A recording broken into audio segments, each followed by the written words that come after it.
and welcome to your own YouTube channel, Speak of with Sahil. I hope you all are doing well and doing something productive in your life.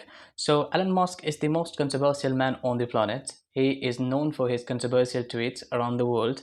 He never misses an opportunity to tweet on the most talked and debates topic, whether it's the London riot or the Brazil protest or the Telegram CEO incarceration in France. So that's why I made this video to put my thought across whether he is right about the threatening of freedom of speech or not. It's not only that I am allowed to speak only, you too in the comment section. Before going further, make sure to subscribe to my YouTube channel Speak of with Sahil, like and share it with your friends and loved ones. And one more thing, do not skip for a second because half knowledge is very dangerous. So first we have to understand the London riot. So actually in Southport, an ominous day when three little girls were brutally murdered by a British-born man. But before it was proven, people started making their own pre-assumption that somewhere a Muslim man was responsible for this, who came into this country into a small boat, presumably fled his own country. So it is not a new thing. Everybody speak about like there are people who are coming into UK every single day on a small boat, which I condemn. And for that, the previous government, whether I talk about like Liz Truss or I talk about Boris Johnson, all of them, like provided or funded a millions amount of money to French police on policing, especially French police were policing on an English Ocean. And what we got exactly still are people coming into England on a small boat. Then why these people are not being stopped in the same place where they were, and like why they are just trying to flee their country to get into the UK just because they want to have a better opportunity. I am totally against illegal immigrants. Those who are illegal immigrants should be considered like they do not belong to the country and they should be sent back to the place where they come from. And that's what Rishi Sunak did. They have been sent back to the country, not country, I would say, they have been sent back to Rwanda, right? So when they were sent back to Rwanda, that also sparked a huge protest, and that protest was especially done or initiated by, you can say, like thousands of leftists who said like no, these things should not be there, but they did not understand the consequences. Like London is overpopulated. If you see UK, it is not you can say like UK anymore. Can you see an English culture over there? But what Tommy Robinson and what you can say Andrew Tate and Elon Musk, had done, it is also unforgettable. I'm not saying that those people who did some riots and those who initiated and led a big riot in London and across the UK, these people should be emancipated. These people should be scot-free. I'm not saying that, but actually they should be held, like captive. But the thing is here. Uh, how does it happens? Just because of the pre-assumption of somebody. Look at that, like people like Tommy Robinson, people like someone like Andrew Tate. Whether Andrew Tate did not say that person who came into this country on who killed brutally these three innocent children, who is Muslim, but somewhat his ideology was a little bit the same, that he clearly said like those who are coming into the country, somewhat they are going to get into your home and they're going to kill you. How the hell are you going to suppose, how the hell are you going to like save yourself from these people? That's what he said. But I'm not saying that these people should not be held captive or these people should not be held in prison. These people should be met with their fate or should be served, like you can say in jail according to the judiciary system of UK.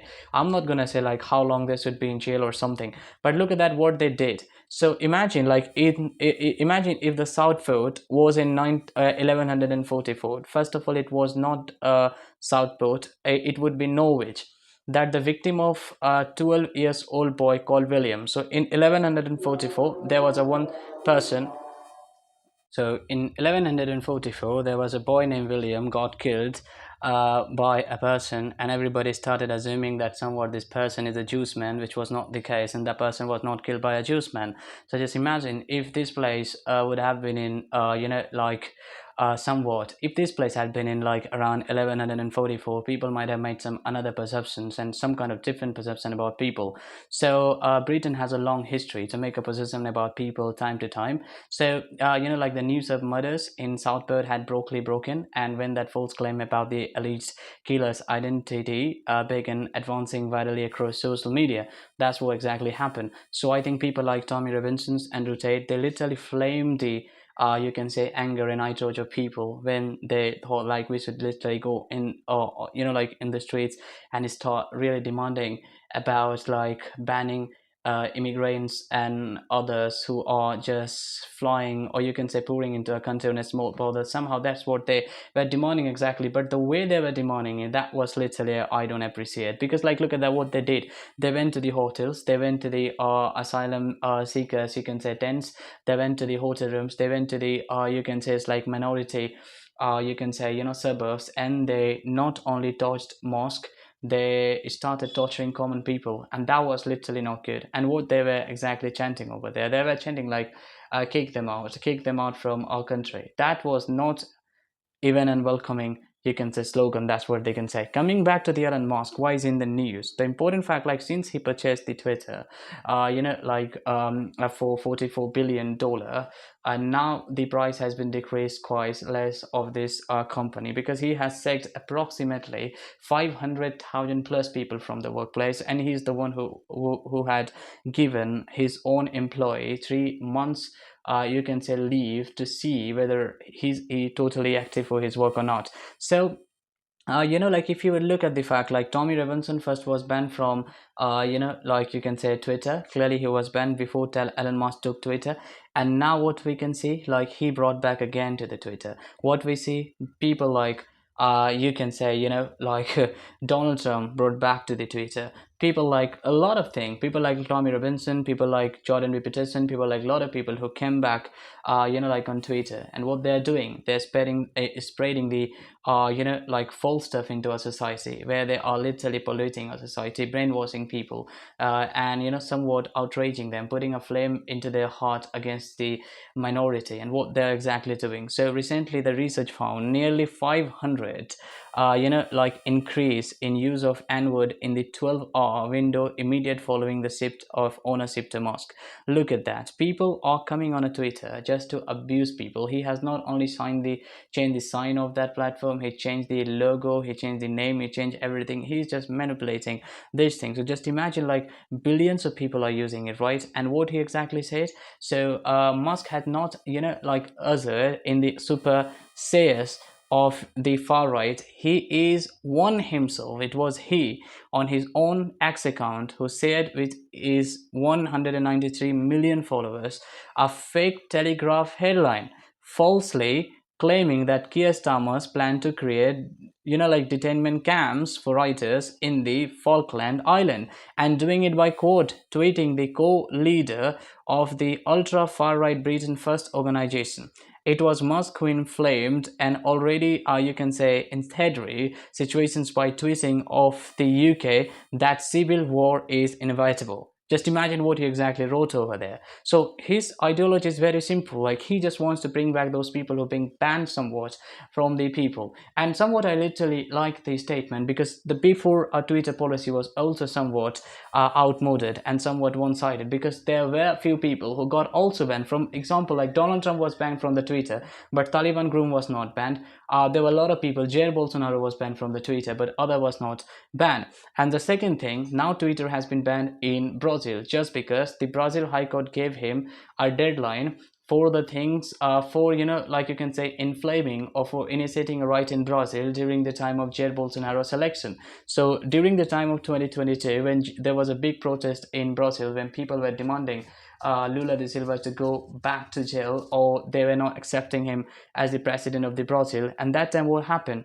This jail Bolsonaro come and said like, I'm not accepting my defeat. And Elon Musk the one who said like, how could somebody accept his defeat when he did not lose the election or something? And he is the one who initiated the riot in Brazil. So the now trial is over, and Brazil court had given him a deadline, and he could not meet by the deadline, and that's why the whole community and the especially court ruling decided that X and Twitter should be banned in Brazil, and no further people will be able to use this Twitter anymore over there. Elon Musk denied all of the allegations by himself. What his standard right now? What is he exactly speaking right now about the CEO of Telegram? You might have heard about him, right? Like he got arrested recently in France. That was literally a secret, like you can say, arrest we have ever heard so far in our whole life, and that's what we saw.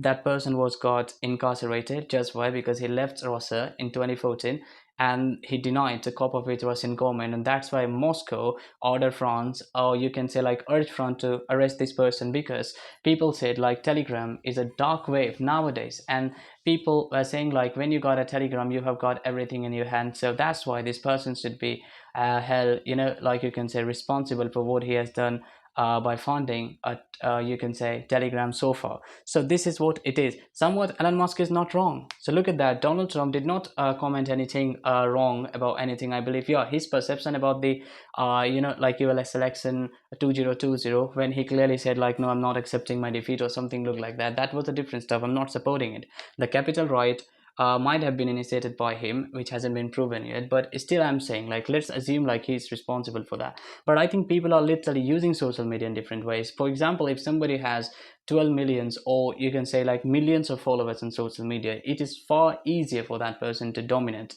or even brainwash a huge amounts of people and misguide them by posting info, you can say falsify things, for like putting some kind of like fraudster activities over there. That is kind of disturbing for these people, and that must not be there. And that is why like somewhat I just literally think about it, and when it was like going to like talk about it, so as is very clear, like like this requires, if we literally want to focus into the solutions, it is a global demand.